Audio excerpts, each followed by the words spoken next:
સૌને જય શ્રી કૃષ્ણ।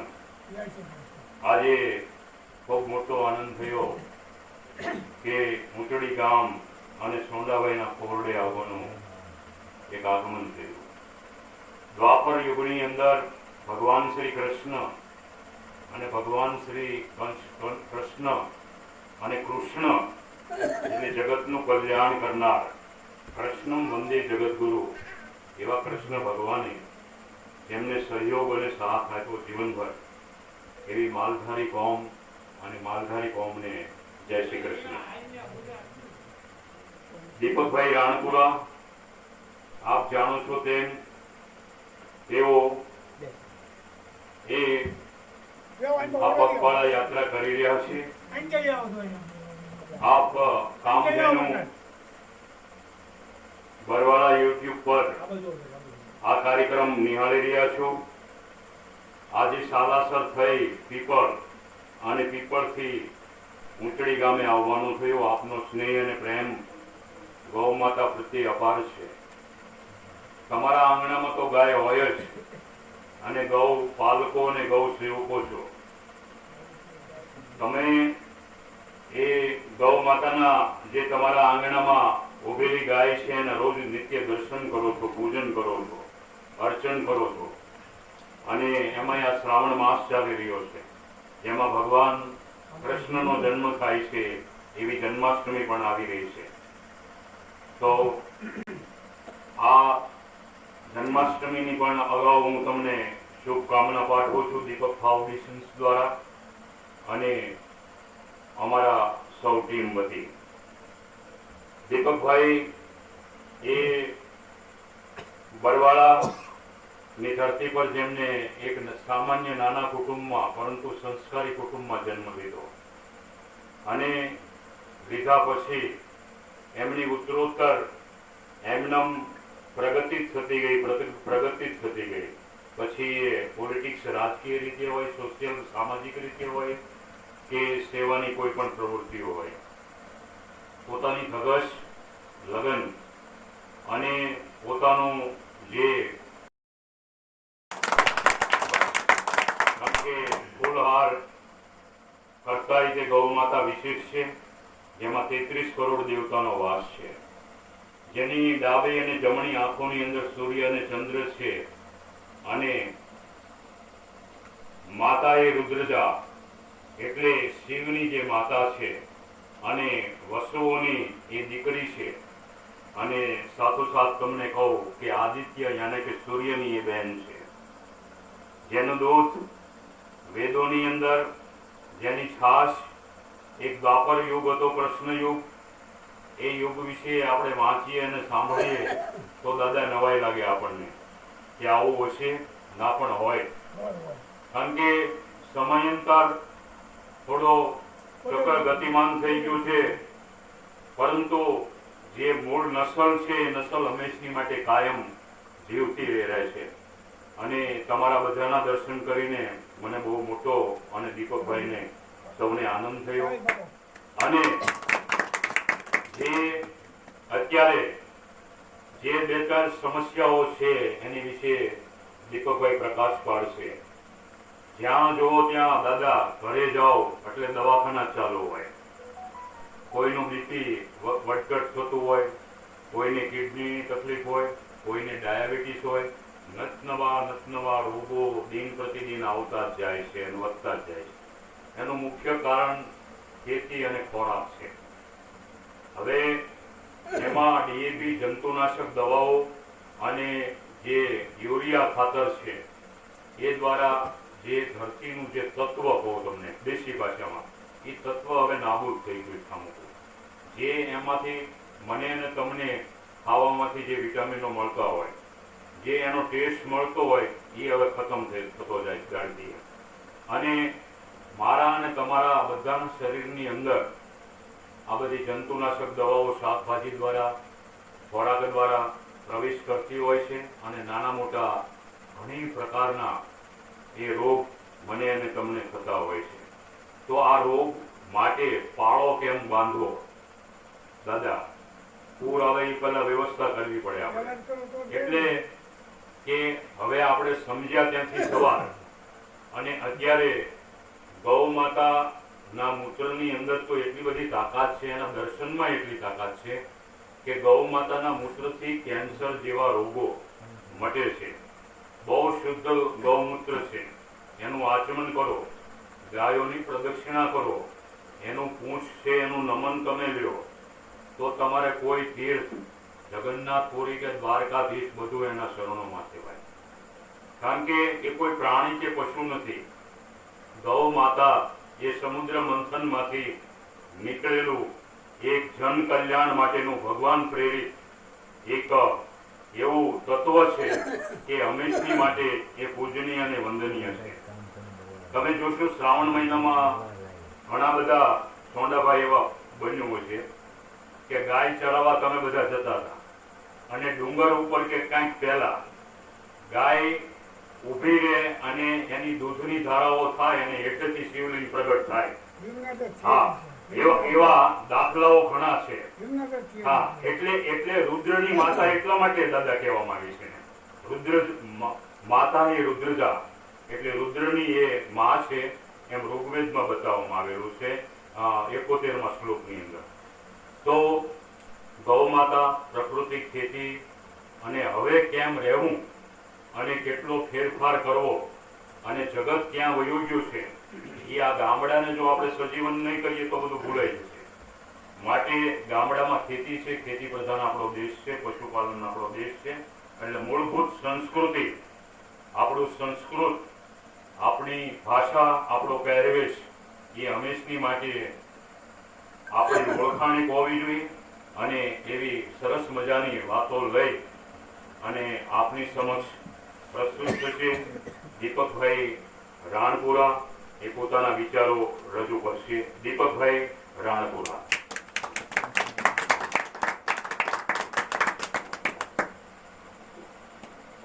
કૃષ્ણ કનૈયા લાલ કી જય, ગૌ માતા કી જય, ભારત માતા કી જય. આજે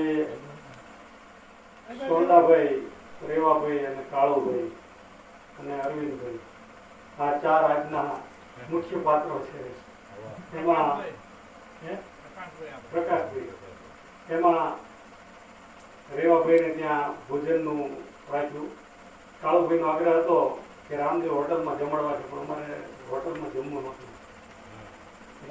સોરી, તમારા આગ્રહને માન નથી આપી ગયા, પણ મારે રેવાભાઈને ઘેર જમવું હતું એટલે દેશી ટૂંકમાં સાદું ખાવું હતું.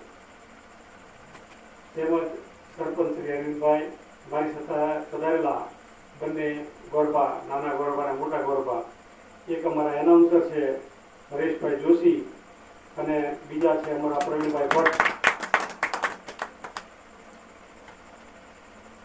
આજે ગૌપદ યાત્રા લઈ અને ઉચડી ગામે આવવાનું થયું. ખૂબ આનંદ આવ્યો. ભલે સંખ્યા ઓછી છે પણ મજા આવી છે. બધા એકદમ સમજદાર છે, વધતા બધાની સાથે દિલથી લગાવ છે એવા બધા છે. ગાવો વિશ્વસી માતા. ગાય એ સમગ્ર વિશ્વની માતા છે. સમગ્ર વિશ્વની માતા એને કીધી તો કંઈક તાત્પર્ય છે. એમના આપણા વેદો પુરાણમાં નહીં કીધું હોય. તમને એક વાત કહું કે આપણી મનુષ્ય સૃષ્ટિ એ બ્રહ્માજીએ ભગવાન મનુ અને શત્રુપા આ બેને ઉત્પન્ન કર્યા અને ભગવાન મનુ અને શત્રુપાના સંયોગથી આપણે બધા જગતમાં જે કંઈ માનવજાત છે એ માનવજાત ઉત્પન્ન થઈ. એટલે કે આપણે સૌ ભગવાન મનુના સંતાનો છીએ. એવી જ રીતે ગાય માતા છે એ સમુદ્ર મંથન વખતે કામધેનુના સ્વરૂપમાં આપણને મળ્યા છે અને એમાં 33 કોટી દેવતાનો વાસ છે. અને એ ગાય માતા શેના માટે છે તો કે સમગ્ર માનવ જાતને સેવા કરવા માટે થઈ અને આપણે પણ એમાં સામે સેવા કરવાની છે, કારણ કે એ આપણી માં છે. તો જ્યારે ગાય માતાની વાત કરું તો ભગવાન વિષ્ણુ એકવાર લક્ષ્મીજી બહાર ગયેલા અને ભગવાન વિષ્ણુ બધા દેવી દેવતાઓને ગાય માતાની અંદર પૂરતા હતા, મૂકતા હતા. એમાં લગભગ બધા દેવી દેવતા ગાય માતામાં આવી ગયા. એટલામાં લક્ષ્મીજી પધારે બહારથી કે ભગવાન તમે બધાને આમાં મૂક્યા તો મારું તો કોઈ સ્થાન છે નહીં હજી. પણ દેવી હવે કઈ સ્થાન બાકી રહ્યું નથી એમ તો કે એક સ્થાન બાકી છે ભગવાન કે કયું કે તમને એના ગોબરમાં મૂકું છાણમાં તો લક્ષ્મીજી કે આવશે. એટલે ત્યારથી આપણા વેદમાં કીધું છે ગૌમય લક્ષ્મી વસ્તી, એટલે ગાયના ગોબરમાં ગાયના છાણમાં લક્ષ્મીજીનો વાસ છે. ગૌમય પદમધારિણી, પદમધારિણી કહેતા લક્ષ્મીજી એ ગરુડ પુરાણમાં લખ્યું છે કે ગાયના છાણની અંદર પદમધારિણી કહેતા લક્ષ્મીજીનો વાસ છે. હવે આપણા શાસ્ત્રો એવું કહે છે કે લક્ષ્મીજીનો વાસ છે. આપણે ત્યાં પ્રસંગ હોય, સારો હોય કે નરસો હોય, આપણે ત્યાં નવચંડી યજ્ઞ કરવો હોય અથવા તો કોઈ યજ્ઞ કરવો હોય ત્યારે આપણે ગોરદાદાને બોલાવીએ તો ગોરદાદા શું કે જાઓ ગાયનું તાજું છાણ લઈ આવો. એટલે ગાયનું તાજું છાણ લાવે એટલે લીપણ કરે આપણા ઘરના. પછી ઉપર યજ્ઞવિધિ ઈંટું મૂકીને એની ઉપર પાછું મરીથી ગાળ કરે ને ઉપર યજ્ઞવેદી બનાવે તો એને ગાયના છાણથી લીપણ કરે. પછી એ સુકાય, બીજે દિવસે આપણે યજ્ઞ હોય ત્યારે વખતે પાછા ગોરદાદા કે જાઓ ગૌમૂત્ર લઈ આવો. એટલે આપણે ગૌમૂત્ર લઈ આવીએ અને ગૌમૂત્ર લાવે એટલે ગોરદાદા પાસે નાગરવેલનું પાન હોય યા તો આસોપાલવનું પાન હોય અથવા તો દર્ભની સળીના ટુકડા હોય અને વિતાળેલા હોય અને પછી એ ગૌમૂત્રમાં બોલે અને આપણી ઉપર નાખે અપવિત્ર પવિત્રમ મંત્ર બોલે એટલે આપણે પવિત્ર થઈએ. તો આપણા શાસ્ત્રો એવું કહે છે કે ગાય મૂત્ર છાંટવાથી આપણે પવિત્ર થઈ જઈએ. તો એનો જીવતો જાગતો દાખલો હું તમને બીજો એ કહું કે આજથી 40-50 વર્ષ પહેલા હિરોશીમા અને નાગાસાકી ઉપર જ્યારે અમેરિકાએ અણુબોમ્બ ફેંક્યો ત્યારે વખતે જે લોકો ગાયના લીપણ કરેલા મકાનમાં રહેતા હતા એટલા લોકો જ સાજા સારા રહ્યા, બાકી બધા બાડા બુગડા લુલા લંગડા થયા. અને ક્યાં સુધી કે એમની આનુવંશિક પેઢી 20-25 વર્ષ સુધી એમને ત્યાં જે બાળકો જન્મા એ બધા જ ખોટખાપણ વાળા જન્મા. તો ક્ષ કિરણોની અસરને રોકવાની સૌથી વધારેમાં વધારે ક્ષમતા હોય તો એ ગાય માતાના છાણમાં છે. અને એટલા માટે કીધું છે કે ગાય આપણી માતા છે. અને આમ પણ આપણો જન્મ થાય તો આપણી માતા હોય એ આપણને કેટલો ટાઈમ સાહેબ દૂધ કેટલો ટાઈમ પીવડાવે? વર્ષ, 1.5 વર્ષ, બરાબર ને? પછી આખી જિંદગી આપણને ગાય માતા દૂધ પીવડાવે. તો આપણી ગાય માતા થઈ કે ન થઈ? બરાબર. હવે એવી ગાય માતા એને આપણે ત્યાં કોઈ ગુજરી ગયું હોય પછી 12મું 13મું હોય ત્યારે પૂંછડે પાણી રેડવા માટે આપણે લાગે ને. પછી એ પૂંછડે પાણી રેડવા લાવીએ ત્યાર વખતે આપણે એને દિવસે ખીર ખવડાવીએ, લાપસી ખવડાવીએ, ઘી ગોળ કરેલી રોટલી ખવડાવીએ અને બધાએ ભગવાનનું નામ લઈ લઈને આપણે એને પૂજન કરીએ, ચાંદલો કરીએ. તો પછી એ જ ગાય બીજે દિવસે આપણા ખેતરમાં આવે અને બરાબરનો આમ કપાસ જામ્યું હોય, જીંડવા આવવાની તૈયારી હોય અને એ વખતે ખાવા આવે આપણે શું કરીએ? લાકડું લઈને પાછળ દોડીએ. લાકડું લઈને દોડીએ ત્યાં સુધી વાંધો નહીં, તમે બીવડાવી કાઢો ત્યાં સુધી વાંધો નહીં, પણ હાથમાં ખરપ્યો હોય તો ખરપ્યો મારે, ધારી હોય તો કોઈ ધારીઓ મારી દે. તો આજ આપણી ગાય માતાની સેવા છે. ગાય માતાના તો આપણી પર અખૂટ એવા ઉપકારો છે. એવી ગાય માતા છે. ગાયની દરેક વસ્તુ એટલી કામ લાગે. ગાયનું ગૌમૂત્ર છે, જો માણસ રોજ સેવન કરે, ગાયના પંચગવ્યની ચિકિત્સા કરે તો કેન્સર જેવા ભયાનક રોગો પણ મટી જાય. સાહેબ, વાત, પિત્ત અને કફ આ ત્રણ એ શરીરનું સંતુલન ન રહે, વાત વધી જાય તો પણ માણસ માંદો પડે તો 148 પ્રકારના રોગો થાય. પિત્ત વધી જાય તો 80 પ્રકારના રોગો થાય અને કફ વધી જાય તો 40-45 પ્રકારના રોગો થાય. તો આ બધા રોગો ને સૌથી ખરું કામ જો કોઈ કરતું હોય ને તો ગૌમૂત્ર છે. તમે ગૌમૂત્રનું રોજ 1 મહિનો લિમિટેડ માત્રામાં સેવન કરો તો સાહેબ તાજે તાજું લેવાનું. તો એ તાજા ગૌમૂત્રનું સેવન કરો છે તો તમને મોટા ભાગના રોગો મટી જાય. પણ આપણે એ કરી શકતા નથી, કારણ કે રોજ દેશી ગાય પણ અવેલેબલ ન હોય અને એ આપણને બધું ટાઈમે યાદે ન આવે. બે વસ્તુ છે, અને એ આપણને પીવું ગમે એ વાસ આવે, બધી તકલીફ છે. એટલે ગાય માતાને, અને બીજું આપણે ત્યાં એવું કીધું છે કે ગાય માતાને પહેલી રોટી ખબર કીધું છે ને, તો તમે તમારા ઘરે લેડીઝ વિભાગ રોટલી બનાવતા હોય તો પૂછજો કે પહેલી રોટલી ગોળ થાય ન થાય, સરખી ન થાય, પછી તાવડી પહેલા મારી દીધા પીવે ન તો પીવે. એટલે પહેલી રોટલી કેવી થાય? કાચી પાકી. તો આપણે કાચું પાકું ખાઈશું? એવું નથી કીધું. ગાયને પહેલી રોટલી નહીં, પણ ગાયને પહેલા રોટલી ખવડાવવી છે. એટલે આપણે જમવા જ્યારે બેસીએ, આપણી થાળી પીરસાય અને એ વખતે ગરમા ગરમ ફૂલી દડો થયેલી રોટલી આવે, એ રોટલી લેવાની અને એ રોટલી પર ઘી અને ગોળ મૂકી અને પછી તમે ગાયને ખવડાવવા જાઓ, આવી રીતે ખવડાવો એટલે ગાય તમારી રોટલી તો ખાય, સાથે સાથે હાથ પણ ચાટે.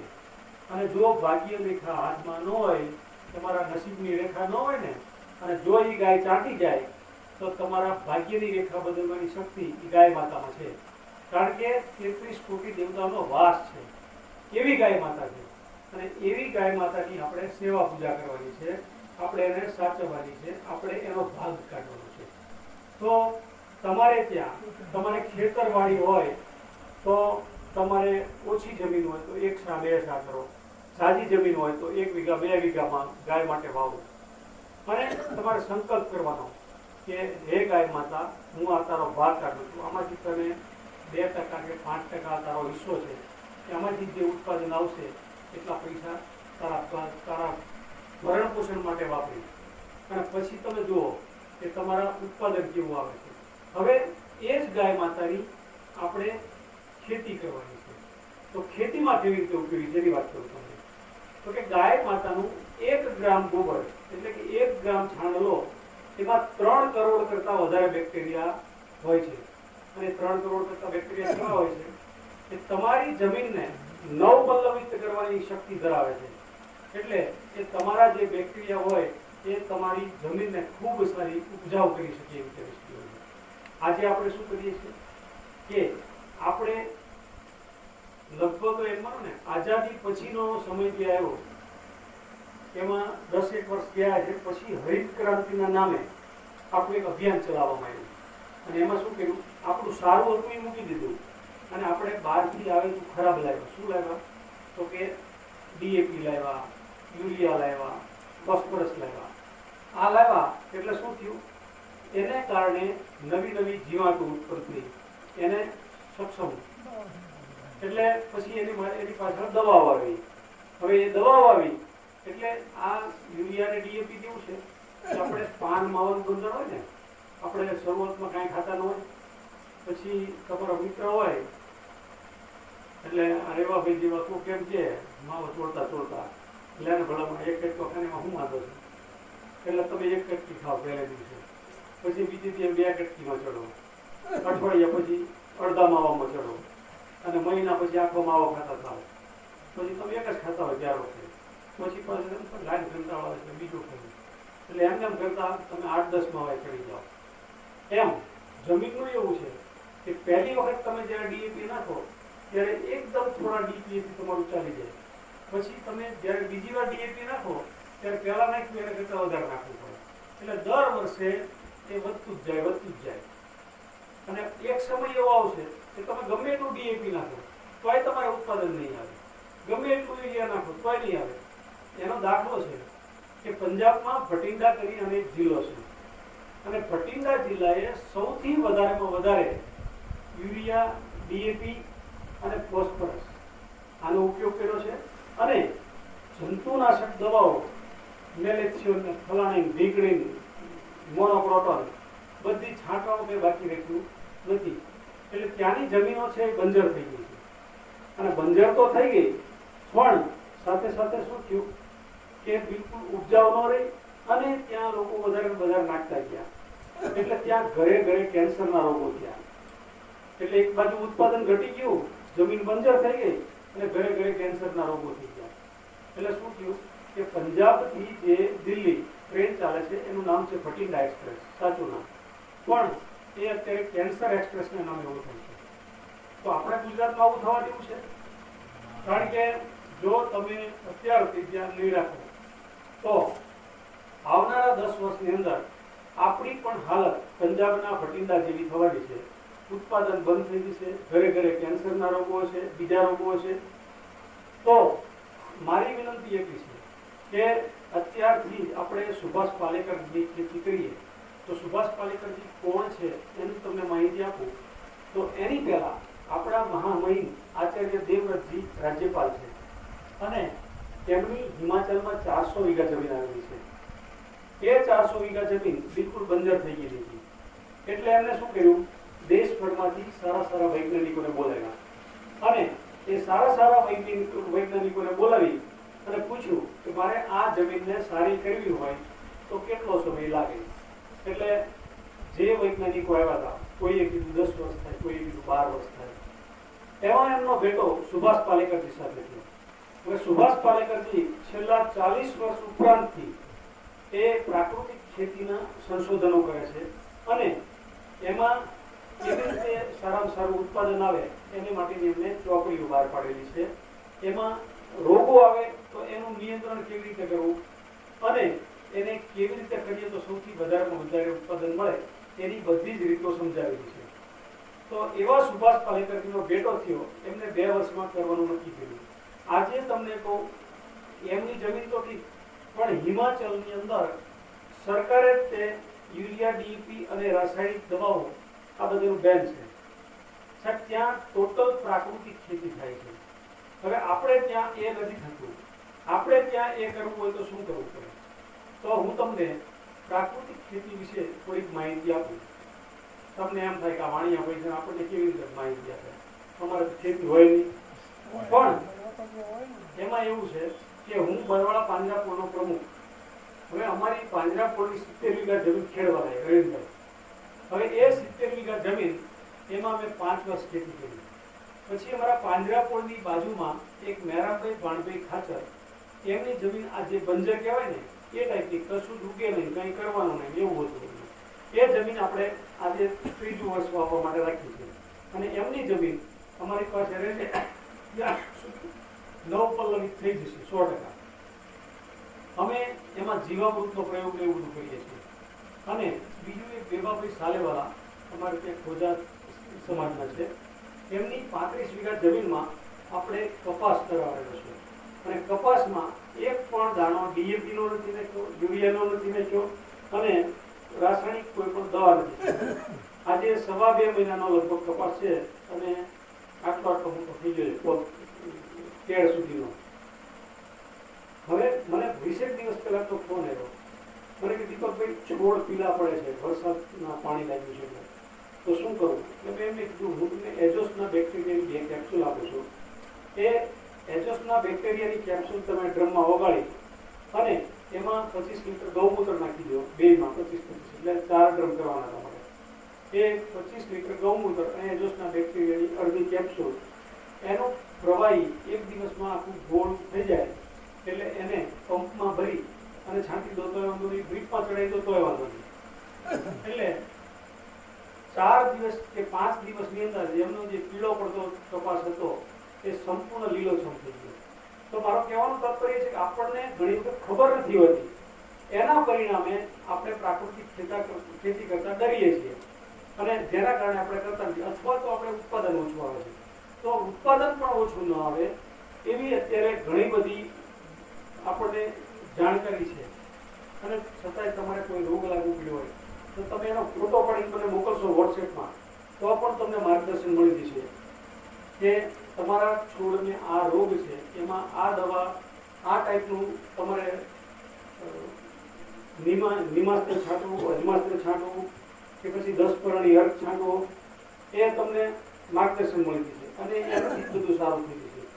કદાચ ગુલાબી ઈયળ આવી છે ને એક વખત, તો એનું પણ નિયંત્રણ 10 પરણી અર્ક અને ગોળ 2 કિલો નાખી અને 1 ડ્રમમાં ઓગાળી નાખવાનું અને બીજે દિવસે એને ગાળી અને તમે ચડાવી દેશો તો તમારી ગુલાબી ઈયળ પણ જતી રહેશે.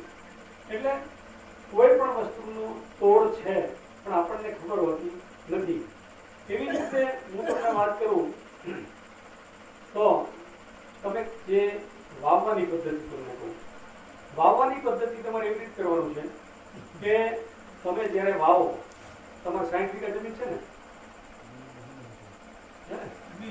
હા, એટલે તમે જ્યારે વાવો ને ત્યારે તમારે શું કરવાનું કે પેલા પચ્યું તૈયાર કરો છો.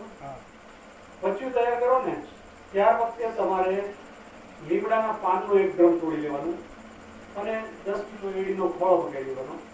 એ 2 ડ્રમમાં લીમડાના પાનનો જ્યુસ કરી નાખવાનો અને નાખી દેવાનું ડ્રમમાં 2. પછી તમારે શ્રીજી બંસી ગીર ગૌશાળાનું ગૌ કૃપામૃત આવે છે, મફત આપે છે, બરાબર. 1 બોટલ તમને આપે, એમાંથી તમારે આખું ડ્રમ બનાવવાનું હોય.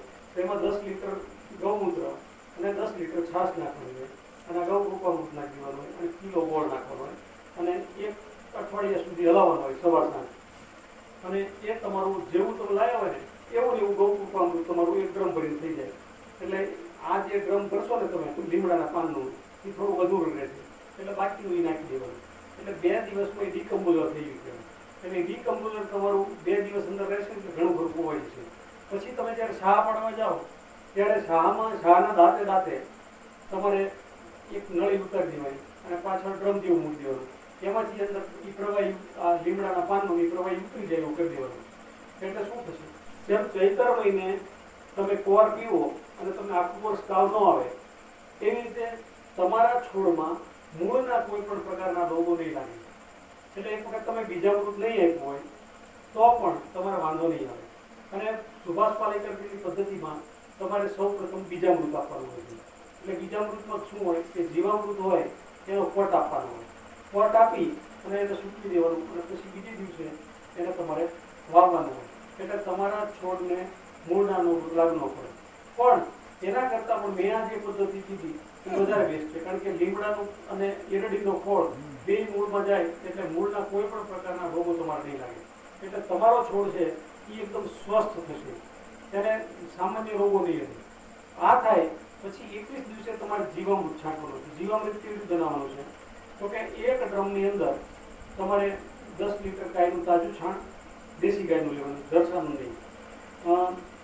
10 લીટર ગૌમૂત્ર, 2 કિલો ગોળ અને 2 કિલો ચણાનો લોટ આ નાખી અને ઘડિયાળના કાંઠે રોજ સવાર સાંજ હલાવવાનું. 1 અઠવાડિયે તમારું જીવામૃત તૈયાર થઈ જાય સરસ મજાનું. હવે એ જીવામૃત તમારે દર 21 દિવસે તમારે ચડાવી દેવાનું. છોડને જરૂર હોય કે ન જરૂર હોય, માની લો પાણી પાયું હોય તો પંપથી છાંટી દેવાનું. એટલે જેથી કરીને શું થશે કે તમારા છોડને સમયાંતરે જ્યારે જ્યારે જરૂર હોય ત્યારે ત્યારે જે બેક્ટેરિયાની જરૂર હોય એ બેક્ટેરિયા તમામ એમાં ઉત્પન્ન થશે. અને એ બેક્ટેરિયા ઉત્પન્ન થશે એટલે તમારો છોડ જેટલો બધો મજબૂત થશે. તમને હું એમ કહું કે આ વખતે આ 2 કોરોનાની સિઝન ગઈ તો કોરોનામાં જે ભરવાડના છોકરા ગાયોની વચ્ચે રહેતા હતા, એમને ગાયોની વચ્ચે જે રહેતા હતા એને કોરોના આવ્યો. એટલે મારી વચ્ચે રહેતા એમ ના હોય, એમની વચ્ચે રહેતા એમને નહીં આવે. એટલે જે છોકરા ટૂંકમાં ગાયોની વચ્ચે રહેતા હતા, કારણ કે ગાયોની એક ઓરા બનતી હોય છે, એની ગાયના ગૌમૂત્ર અને છાણ એની સુગંધથી પણ એવા અમુક રોગો આઘારે. અને મેં પેલી વાત કરી એવી રીતે એક ચીપ આવે છે ગાયના છાણમાંથી બનાવેલી. એ ચીપને તમે પાછળ લગાડી દો મોબાઈલની પાછળ તો રેડિયેશન જતું હોય બિલકુલ. અને જો આપણો આ રામના મોબાઈલ છે ને આ માપો ને તો મીટર સેકન્ડ કાંટો છેકડી જાય. જેવી ગાયની છાણથી લગાડો ને એટલે તરત જ કાંટો હલે નહીં, એટલી બધી સરસ ચીપ આવે. એટલે ગાયના છાણમાં એટલી તાકાત છે. હવે આ બધી વાત રહી તો બધા થોડી ઘણી ગાય આધારિત ખેતી કરે. સુભાષ પાલેકર એવું કહે છે કે એક ગાય હોય ને, એક દેશી ગાય અથવા એક ગીર ગાય અથવા એક કાંકરેજ ગાય, તો 30 એકર એટલે કે 75 વીઘા આપણી જમીન હોય ને એ એક ગાયમાં થઈ રહે. તમારે એક જ ગાય 75 વીઘાની ખેતી તમે આરામથી કરી શકો. અને ઓલી છોટી છોટી ગૈયા છોટે છોટે આવે ને વૃંદાવન વાળી નાની નાની આવે ને એ 2-3 ગાય થઈ તો થાય. પણ આપણને શ્રદ્ધા નથી.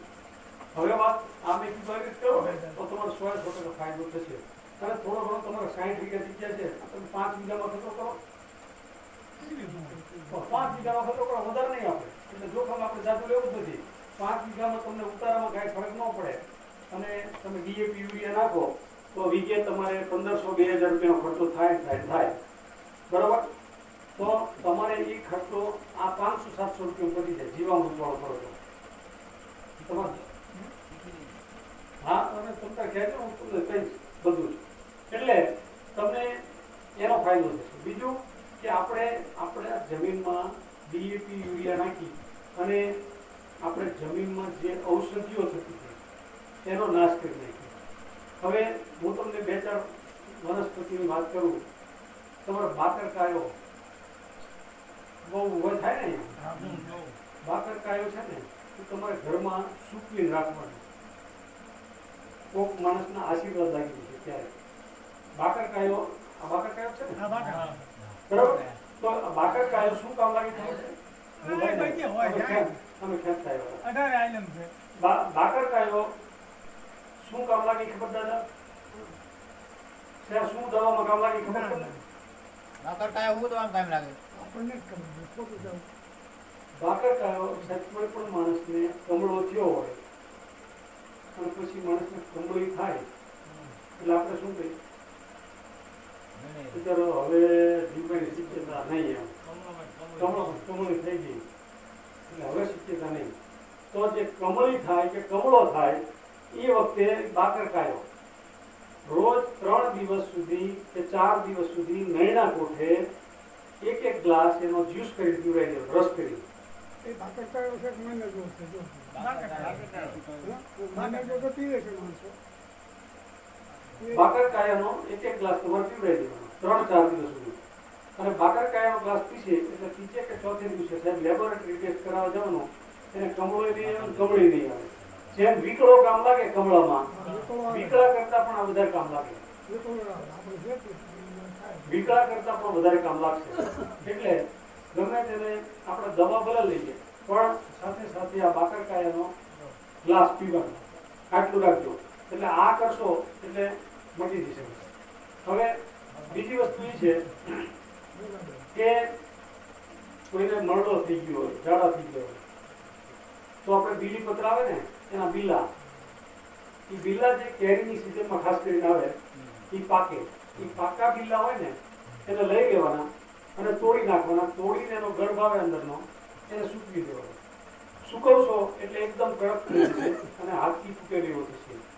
એટલે પછી એને ખાંડી દસ્તાથી ખાંડી અને ઝીણો ભૂકો કરી નાખવાનો અને એક ડબ્બામાં ભરી લેવાનો. કોઈ પણ ને મરડો થયો હોય અથવા આંતરડાની તકલીફ હોય એને સવારે અને સાંજે ભૂખ્યા પેટે એક આપી દેવાનું, પછી અડધો કલાક કરીને દેવાનું. સાહેબ મરડો પહેલી જ ચમચીએ મટી જશે. પણ કદાચ તો બહુ વધારે માત્રા હોય તો બે દિવસ લ્યો ને તો બિલકુલ સરસ થઈ જશે એકદમ. અને બીજું કે જે લોકોને એસિડિટી થતી હશે આંતરડાની થાય એ બંધ થઈ જશે. તો એ પણ એટલું મહત્વનું છે. એવી રીતે દેશી બાવળના પૈડા, દેશી બાવળના જે પૈડા આવે એ ગોઠણનો દુખાવો હોય જે માણસને એને એ ગોઠણના હુંફાળા એ પાવડર કરી અને હુંફાળા પાણીમાં એને રોજ સવારમાં નળના કોઠે લેવાનો. સાહેબ પગનો દુખાવો જતો રહે છે. એ વસ્તુ એવું જ એવું આપણો ગળો છે, ગળો વેલ આવે ને લીમડા ઉપર હોય, લીમડાની ગળો સારી અને ઓલી સારી, વાળવાળી ગળો ખરાબ નહીં. ગળો કહેવાય જીવન ટીકા કહેવાય. સાહેબ એનો કટકો તમે 6 મહિના સુધી પાણી મૂક્યો હોય ને 6 મહિના લીલો રહે, 6 મહિના સુધી સુકાય નહીં. એના છીલકા કરી તમે એનો પાવડર કરી નાખો, સૂકવી દો. નાના નાના છીલકા કરશો એટલે 4-5 દિવસે છાંયે સૂકવવાનો. સુકાઈ જાય આમ બટકે એવું થઈ જાય એટલે એનો પાવડર કરી લેવાનો અને પાવડર કરી અને ડબ્બામાં ભરી લેવાનો. રોજ સવારે નૈણા કોઠે તમે 1 ચમચી આપી દો, પછી કલાક કંઈ નહીં લેવાનું. સાહેબ ગમે તેવી એસિડિટી રહેતી હશે એનો જીવતો જાગતો દાખલો હું છું. કારણ કે મારી ઘર જોવાની આ ભાઈ જોડો છું 25 વર્ષનો, ત્યાર વખતે મારે બોટાદમાં દુકાન હતી, 27 વર્ષનો હતો ત્યારે. અને ત્યાં આમ મોહમ્મદભાઈ વૈદ કરીને હતા આમલાવાળા, રામજી મંદિરની પાસે હતા. પછી આમ આપણે જઈએ ને એટલે આમ પકડે ના, પછી આપણે કંઈક મંત્ર તમે બોલોમાં એમ કે આપણને નહીં બોલવાનું. પછી લખે માથું દુખે, પેટમાં દુખે, બધું લખે. આપણે જે થતું હોય ને એ બધું લખે. પછી આપણે હાથ પાડે, ના પાડવાની જ નહીં. અને પછી આમ દબા પડ્યા હોય, એક હું તો આમ જ કરી નાખે, બીજું આમાંથી નાખે, બીજું આમાંથી નાખે. પછી પડીકા વાળી નથી દે. આ જો મેળા કોઠે ખાજો, આ જમીન ખાજો, સવાર બપોર ખાઈને ખાજો અને સારું થઈ જાય. પણ સારું કેટલા દિવસ રહે કે દવા લીધી હોય ને દવા બંધ કરો એટલે વળી પાછું 15 મહિનો સારું રહે, પછી એવું થઈ જાય. એટલે આ વસ્તુથી હું કંટાળ્યો. પછી મેં 7 વર્ષ શિવંબુનો પ્રયોગ કર્યો. સ્વપુત્ર મોરારજી દેસાઈ પિતા હતા તેમ મેં 7 વર્ષ શિવંબુ પ્રયોગ કર્યો. પણ મને એમાં એટલી બધું મજા ન આવી, કારણ કે એમાં શું થાય કે પરેજી ખાવાની ખૂબ પાળવી પડે અને એ કંઈ રહ્યા નહીં. એટલે પછી હું રામદેવજી મહારાજના પ્રાણાયામ અને આ ગળો પાવડર રોજ સવારમાં પહેલા રામદેવજી મહારાજના પ્રાણાયામ કરી લેવાના અને પછી 1 ચમચી ગળો પાવડર લઈ લેવાનો અને પછી કલાક 2 કલાક કશું લેવાનું નહીં, અથવા તો સીધું 9-10 વાગે જમી લેવાનું. તો મને આજની ઘડી કાલનો દિવસ માથું દુખતું મટી ગયું. નહીતર મને કાયમ ગમે ત્યારે પૂછો ને તો માથું દુખે જેમ જ કહેવાનું હોય. અને મને પરાણે નંબર લાવી દીધા ડૉક્ટરે, બોલો બધા કે માથું દુખે નંબર છે એમ કરી પોણો નંબરના ચશ્મા મને 3 વર્ષ પહેરાયા. પછી ઓલી ગાંધી પિક્ચર આવ્યું રિચર્ડ એટનબરોનું, એ વખતે નવું આવેલું, અહીંયા ચશ્મા ખોવાના પછી પહેરવાનું બંધ કરી દીધા, ગાંધીજી લઈ ગયા. એટલે આ બધી ઔષધિઓ કામ લાગી. એવી એવી બીજી ઔષધિ છે જવના ઝવેરા. ગળો છે એ 80 પ્રકારના રોગ ઉપર કામ લાગે. જવના ઝવેરા છે એ 350 પ્રકારના રોગ ઉપર કામ લાગે.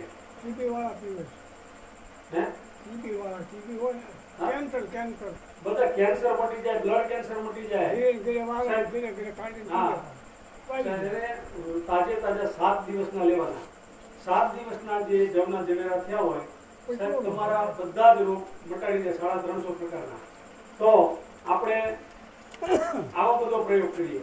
બીજું તમને રોગ ક્યારે થાય તો કે શિયાળામાંથી ઉનાળો અને ઉનાળામાંથી ચોમાસું, ચોમાસામાંથી શિયાળો જ્યારે થાય, ઋતુ ચેન્જ થાય ત્યારે આપણું શરીર જે છે એ અનુકૂલન સાધવામાં સક્ષમ ન હોય ત્યારે આપણને રોગ થાય. ત્યાર વખતે આપણને વાયરલ થાય, શરદી થાય.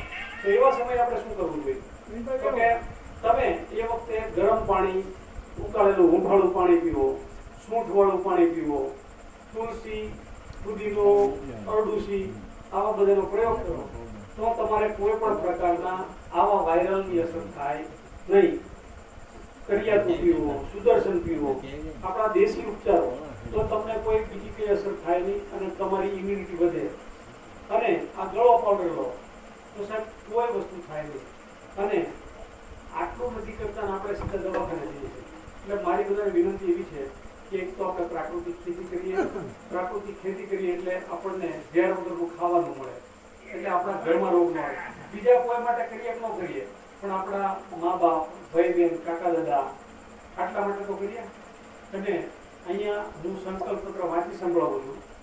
એટલે એ સંકલ્પ પત્ર અહીંયા બધા કોઈ સંકલ્પ કરે. 7 સંકલ્પો છે મારા. આ યાત્રાનો મુખ્ય ઉદ્દેશ 7 સંકલ્પોનો છે.